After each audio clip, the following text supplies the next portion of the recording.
নমস্কার। আজ আমি অনেক দিন পর আমার রান্নাঘরে আবারও এলাম।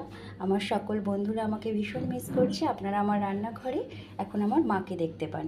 যাই হোক, সকলকে আমার রান্নাঘরে স্বাগতম। দেখুন, এখানে আজ আমি একটা প্লেট সাজিয়ে নিয়েছি, যেখানে আছে সজনে ডাঁটা এরকম সাইজের করে কেটে নিয়েছি, আছে এরকমভাবে লম্বা লম্বা করে কেটে রাখা আলু আর পেঁয়াজ নিয়ে নিয়েছি। এখানে দেখুন সর্ষে, আর এখানে আছে কাঁচা লঙ্কা সহযোগে বাটা, তার সাথে আছে বাদাম আর একটু শুকনো লঙ্কার গুঁড়ো। চলুন তাহলে গ্যাসের দিকে ফিরে যাই। গ্যাসে কড়াই বসিয়ে কড়াই গরম হয়ে গেছে। ঠিক 4 চামচ পরিমাণে সর্ষের তেল।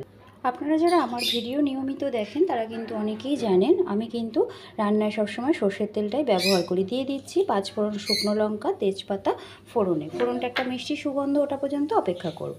মিষ্টি সুগন্ধ উঠে গেছে ফোড়ন থেকে, দিয়ে দিচ্ছি একটা পেঁয়াজ কাটা।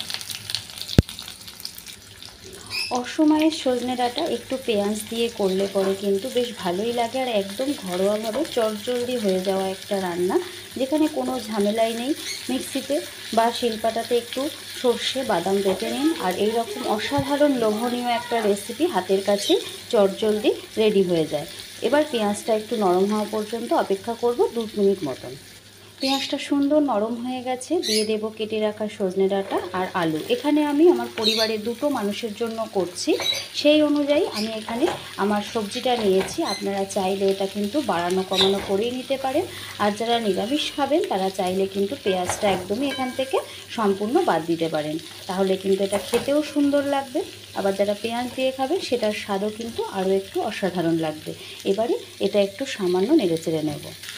সজনে ডাঁটাটা ঠিক ততক্ষণ পর্যন্তই আমি গ্যাসের ফ্লেমটা মিডিয়ামে করে ভাজবো, যতক্ষণ পর্যন্ত সজনে ডাঁটার কাঁচা যে গন্ধটা সেটা না চলে যায়। সজনে ডাঁটাটা এর থেকে বেশি ভাজবো না, তাহলে কিন্তু ডাঁটাটা একদম শক্ত শক্ত মতন হয়ে যায়, খেতে ভালো লাগবে না। কথা বলতে বলতে লম্বা করে কেটে রাখা টমেটো একটা হাফ আমি দিয়েছি, খুব বেশি দেবো না, খুব বেশি টমেটো দিলে টকের ভাবটা চলে আসবে। দিয়ে দেবো এই সময় নুন। এখানে আমি এই চামচে 1.5 চামচ নুন ব্যবহার করব। দেখুন আরও হাফ চামচ দিয়ে দিলাম, যদি লাগে দেখে নিয়ে আমি আরও একবার পরে দেবো। নুনটা দিয়ে ভালোভাবে নেড়ে চেড়ে মিশিয়ে দেব। আমি যে সর্ষে আর বাদামটা বেটে রেখেছি সেই বাটিতেই গুঁড়ো হলুদটা দিয়ে দেব। এই পর্যায়ে সমস্ত সর্ষে বাদাম বাটাটা ঢেলে দেব। ওই বাটিরই 1 বাটি পরিমাণে জল দিয়ে দিলাম। এমন লোভনীয় একটি রেসিপি, মানে এই রান্নাটা খুব চটজলদি হয়ে যায়, খেতেও অসাধারণ লাগে। আশা করছি পুরো ভিডিওটি আপনারা ফুল ওয়াচ করবেন, না স্কিপ করে, তাহলেই বুঝতে পারবেন স্টেপ বাই স্টেপ। এটা আমি কিন্তু আরও একটি উপকরণ এতে মেশাবো। এবারে আমি ঠিক ফিরবো, যতক্ষণ পর্যন্ত এটা না সেদ্ধ হচ্ছে ততক্ষণ অপেক্ষা করার পর। ফিরে এলাম সম্পূর্ণ আমি ঠিক 15 মিনিট পরে। দেখুন তরকারিটা কেমন সুন্দর মাখা মাখা হয়ে গেছে। আমি আলুটাও একটা কেটে দেখিয়ে দিচ্ছি। দেখুন আলুটা ভীষণ সুন্দর সেদ্ধও হয়ে গেছে। এই সময় কিন্তু অবশ্যই নুনটা দেখে নেবেন। দিয়ে দেব ভর্তি করে 1 চামচ ছোটো চামচের চিনি। এটা দিলে কিন্তু স্বাদটা দ্বিগুণ বেড়ে যাবে। হাতের কাছে যদি থাকে সামান্য একটু ধনেপাতা দেবেন, তাহলে কিন্তু তরকারিটার স্বাদ দ্বিগুণ বাড়বে। এইবারে অপেক্ষা করব পুরো তরকারিটা শুকনো হওয়া পর্যন্ত। এই সময় গ্যাসের ফ্লেমটা মিডিয়ামে করে দিয়ে শুকনো করে নেবেন।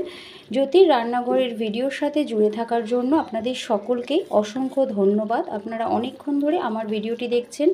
আপনারা সকলেই জানেন আমি কিন্তু এখন লাইভ শুরু করেছি, যেখানে সকলকে অনুরোধ করব যদি সময় পান একটুখানি করে এসে সময় দিতে, এবং সকলেই ভালো থাকবেন, সুস্থ থাকবেন। সম্পূর্ণ তরকারিটি দেখুন রেডি হয়ে গেছে। এমন একটি লোভনীয় যদি তরকারি থাকে তার সাথে গরম গরম একটু ভাত, তাহলে তো দুপুরে আর কিছু লাগেই না। এতক্ষণ ধরে আমার ভিডিওর সাথে জুড়ে থাকার জন্য আপনাদের সকলকে অসংখ্য ধন্যবাদ। সকলেই ভালো থাকুন, সুস্থ থাকুন।